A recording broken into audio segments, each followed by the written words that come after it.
The 33-year-old model was all bundled up in a chic wintry ensemble as she enjoyed a trip to the Liverpool Ice Festival with her family on Wednesday, pushing her children around the ice.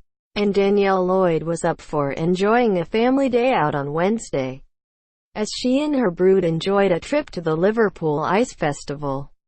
Danielle was all bundled in a distressed jeans and printed scarf combo. Finished the look with a gray and black fur Gillette. Despite only welcoming her fourth child in September, Danielle has already been putting plans in place for baby number 5, revealing she would love to use gender selection to ensure she has a baby girl. Her statement certainly ruffled some feathers on the Loose Women panel, as presenter Nadia Swahala opened up about the procedure, which is available in the US but illegal in the UK. Taking to Instagram after the show aired, Danielle defended herself as she shared a clip of her sons waiting on the bed to discover their new sibling, filmed ahead of her birth.